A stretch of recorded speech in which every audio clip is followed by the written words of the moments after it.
what really appealed to me about becoming a firefighter is every day we show up to work, we have absolutely no idea what we're going to be doing. You know, it can be where we're running just your basic calls and putting people in ambulances and taking them to the hospital, or it could be a fire. So it's just, you really never know what's going to happen.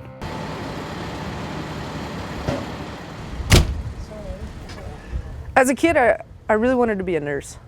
I really did. I knew I wanted to do something medical. I didn't necessarily think firefighting. When I was a little kid, I did. I think that's just because, you know, it's a cool job and every little kid wants to do something like that. Helping the citizens on a daily basis is extremely fulfilling.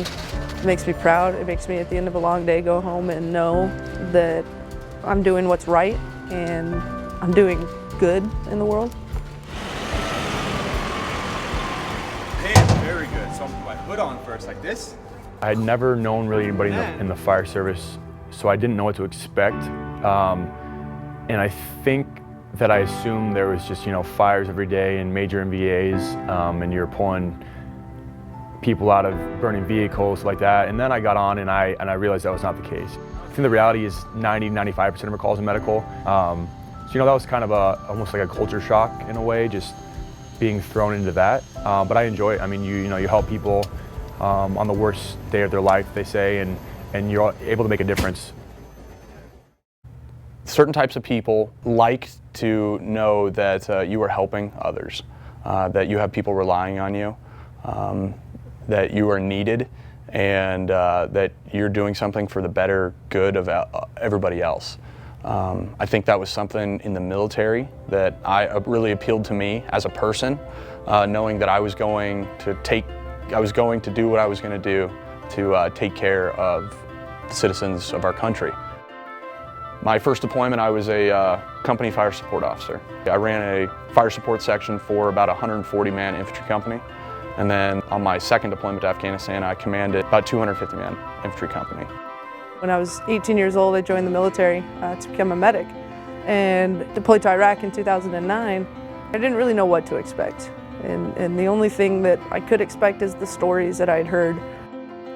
I was a 0331 machine gunner, went on 3 deployments, 2 MEUs, the 31st, 11th, and then went to Afghanistan in 2010. I didn't really think about what it would be like. I just knew that I wanted to go. It's one of the things I am most proud of is that command that I had in Afghanistan and kind of just the difference that we made. It just improved the overall security of that area. So that was what was neat to see, was you could see where it was when we showed up and then where it was when we left, and it was better. I was really there for the men and women next to me, and they were my main priority the entire time.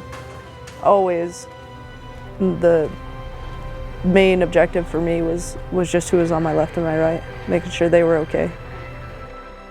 I learned in the Marines was, you know, you have sheep and you have the sheepdog and the wolves. Us, the sheepdogs, were protecting the everyday population from the bad guys. I want others to have the right to go to school, you know, the right to be free to do as they please without fearing for their life every day. Coming back was very tough. It was hard to reintegrate at first.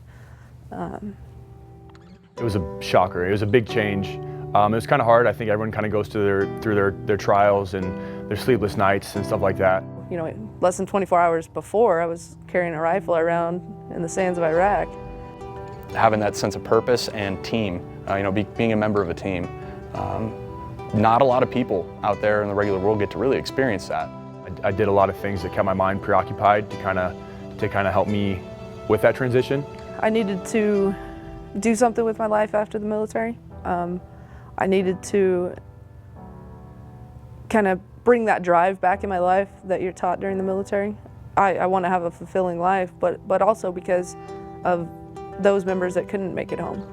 You know, I feel like we have to do as much as we can in our lives for those people that haven't made it home, who can't do anything with theirs.